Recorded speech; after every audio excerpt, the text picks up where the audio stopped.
Hello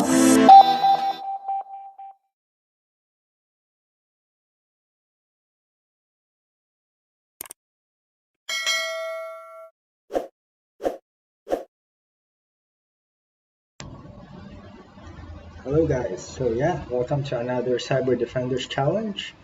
This time we'll tackle this fake GPT Lab. So very interesting, it will involve malware analysis, specifically reversing a Chrome extension. So this one, you already get the gist that we're sort of dealing here with a Chrome extension masquerading as a legitimate ChatGPT extension. That makes sense. So the tools that we are going to use here are EXT analysis and CRX viewer.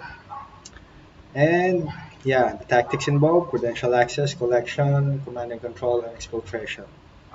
And as we know, TA love this tactic as well of compromising extensions because as we know, extensions can be used to exfiltrate sensitive personal informations, right? Like say passwords, cookies, and etc.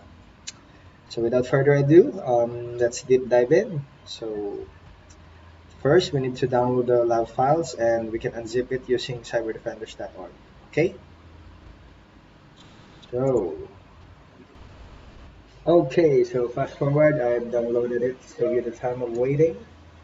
So we have here the contents of this Chrome extension, fake GPT Chrome extension. As you can see here, we have multiple JS files, JSON, and we also have a GIF and HTML. Okay, so let's deep dive into the questions. Okay, so number one, which encoding method does the browser extension use to obscure target URLs, making them more difficult to detect during analysis? Okay, okay, so how do we do that? So let's take a look again, the extracted files. So we can actually inspect this JS file using Notepad++. Yeah, to read the contents. Okay, and let us see any unusual encoding here. Encoding. Yeah, what are the usual encoding threat actors use to hide their malicious or nefarious intent or actions that will be performed? The most famous is what? Yeah, it's base64. Actually, we're seeing base64 here. So the very quick way to search for the base64 string, of course, it always ends with an equals. So maybe you could find, or yeah, maybe start them on the top. Find next. Yeah, equals will make sense as well. And yeah, find it. Found it rather. Okay. So going back to the question, what encoding? It was base 64. Let's try. All right. So good job on the first question. Okay. So next question, which website does the extension monitor for data theft, targeting user accounts to steal sensitive info? Okay, so let's go back. Actually, we're going to look for any domains, unusual domain where the sensitive data will be exfiltrated. Yeah, website. We're looking for the website. Uh, of course, the very first suspect is this base64 string, right? So what we can do is decode it using CyberChef. Chef.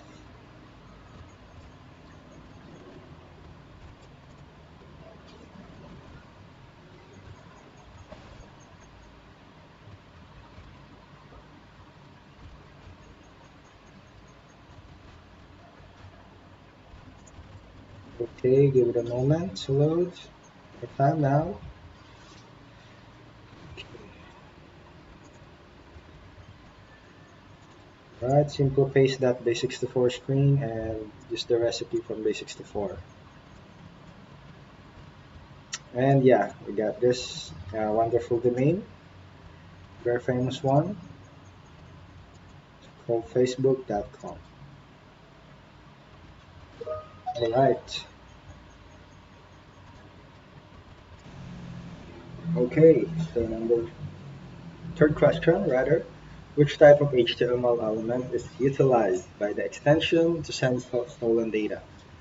Okay, so let's have a review of the HTML element. So I have here a quick search. What are those elements? So there's a lot actually.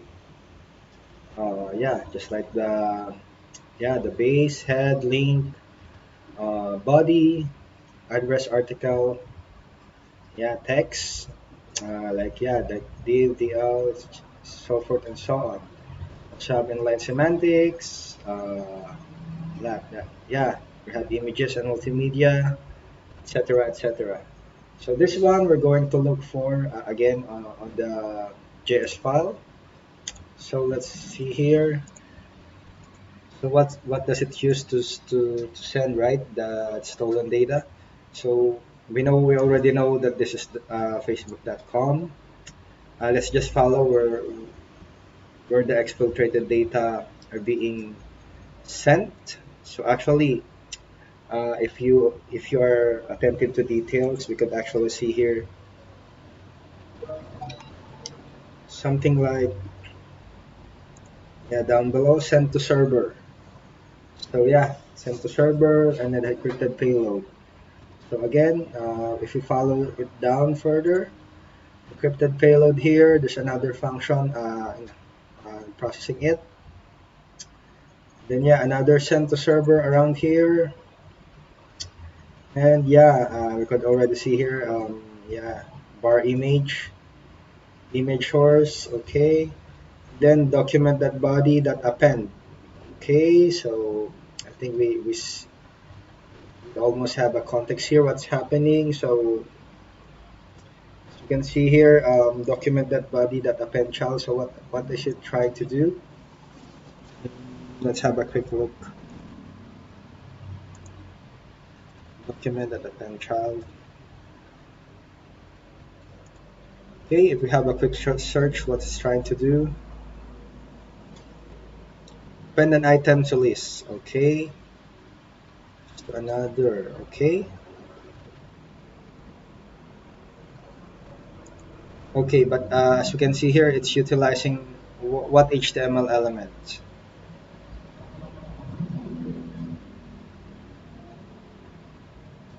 Mhm.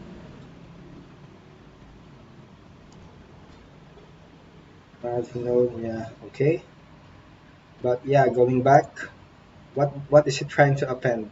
Remember, we have seen this HTML element, image or img. So yeah, that's our answer really. It's trying to append image, and it's using the image element to exfiltrate stolen data. Okay, so let's try that.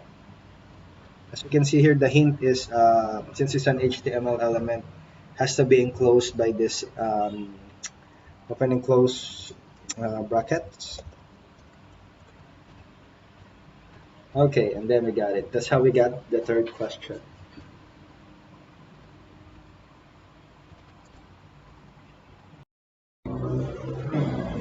Okay, so number four, what is the first specific condition? The code that triggers the extension to deactivate itself. Okay, so actually I forgot to record earlier. I've answered this, but it's not recording, so I had the answer for now.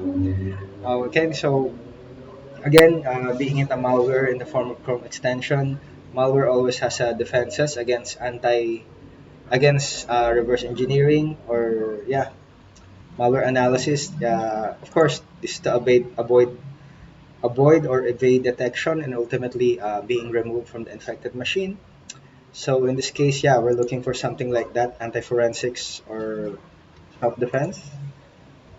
So as we can see here earlier in the app.js, it seems there was none here. This is about sending stolen data, yeah, to the C2 server. In this case, it happened to be Facebook.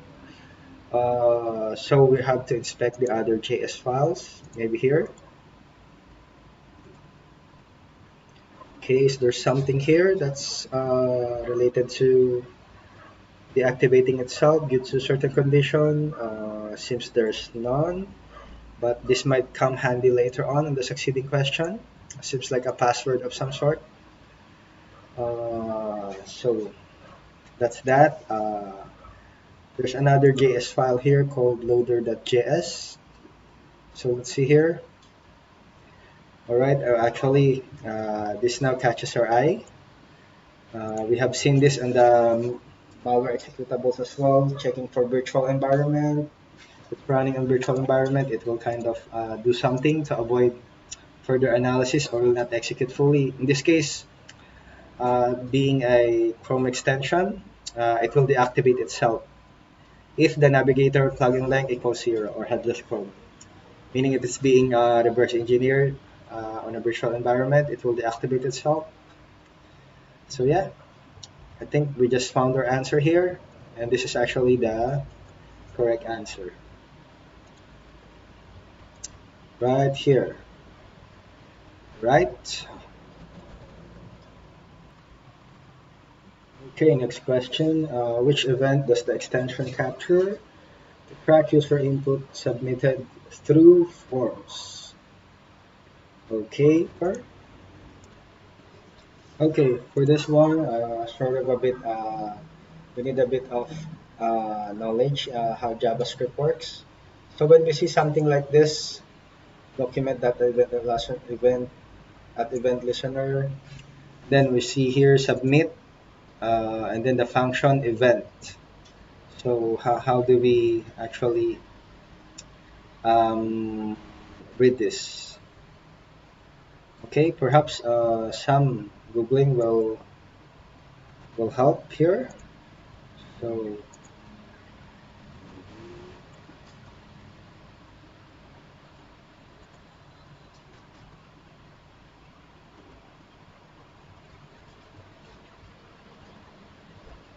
okay, submit event. So submit is actually an event, the event name here.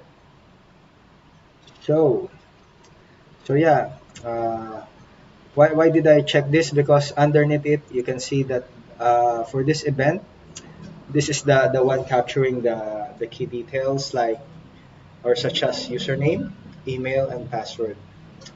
So maybe yeah, this is the submit. This is the name of the event that we are looking for. Let's try that.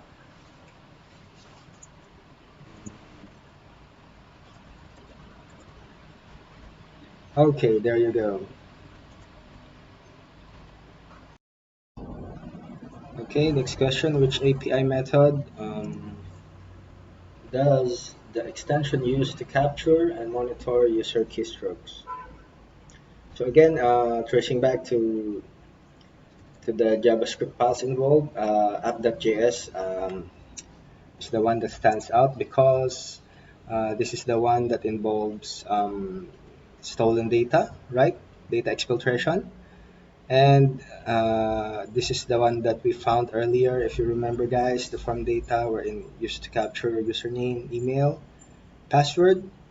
And if we go down just beneath it, there's this lines of program or code where we can see it's adding an event listener for the key down event. And then yeah, it's seems to store it in a variable, and as you can see here, it's passed to another function, exfiltrate data. So I think we found our answer. So let's try. Of course, this is a JavaScript directive, right? So let's try the key down event. If this is the API that we are looking for, submit.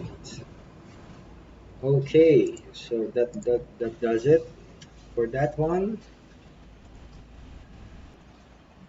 Right, for the next question, so what is the domain where the extension transmits the exfiltrated data?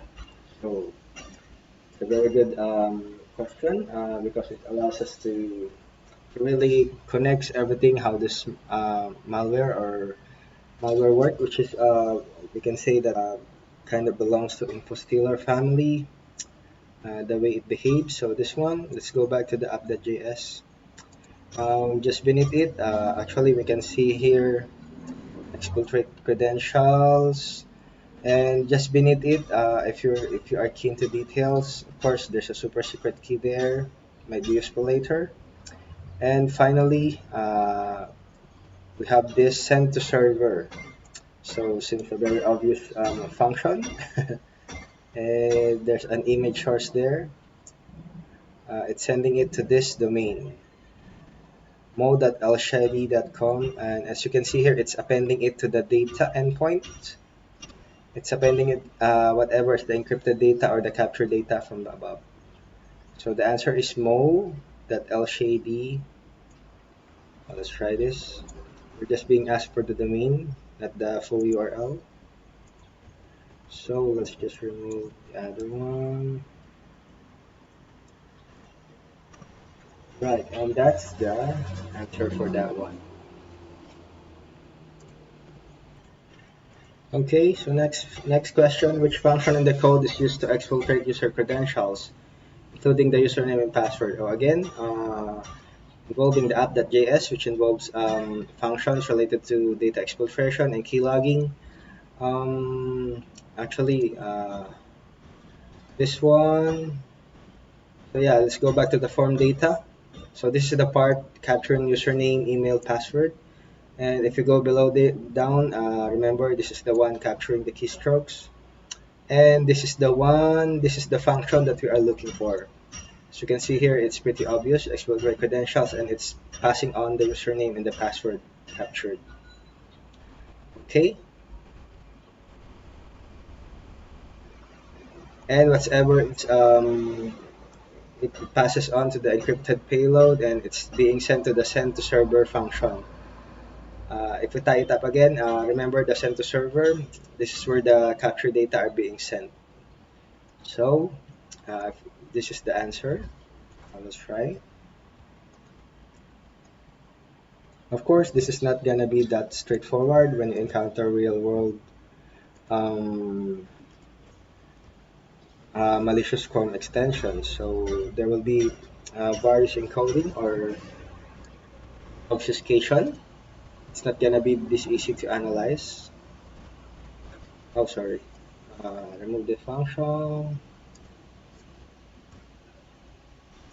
Exfiltrate credentials. Okay. Username. So then extra character. Exfiltrate credentials. Okay.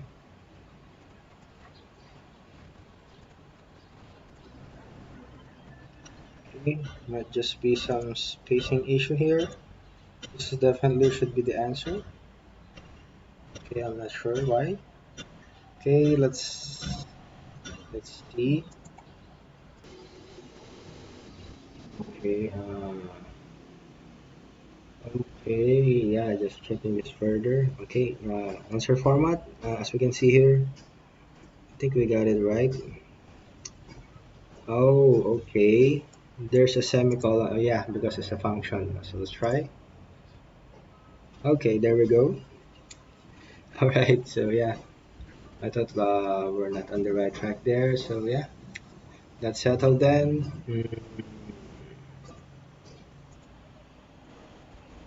All right.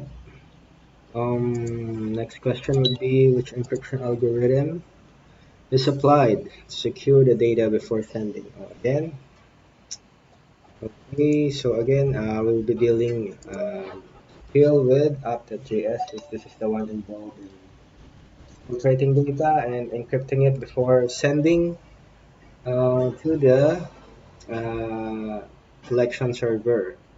So how come I say that? Because we inspected this earlier, right?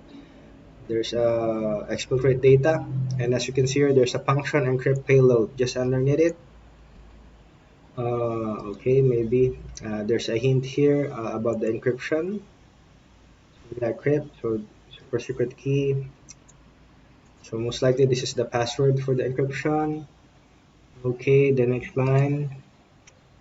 Okay, and then this one encrypted. So yeah, if you're familiar with the encryption, these catches are AES. So the encryption is AES. Here, let's try this encryption algorithm. All right, that does it. Okay, almost there, guys. And the final question would be, okay, now we're on the tail end. Final question: What does the extension access? Yeah, in order to store or manipulate session-related data and authentication information. Okay, so if you're familiar with how our browser works or the components of it, for this one, Chrome extension, so we will be looking at the manifest.json included. So let's try to open this because in this one we can see the permissions being requested by the extension. As you can see here, it's down here, and with the list here, what is the one item that's related to user browsing, wherein it could contain user sessions and such. All right, the obvious question is this one, the cookies. So let's try this.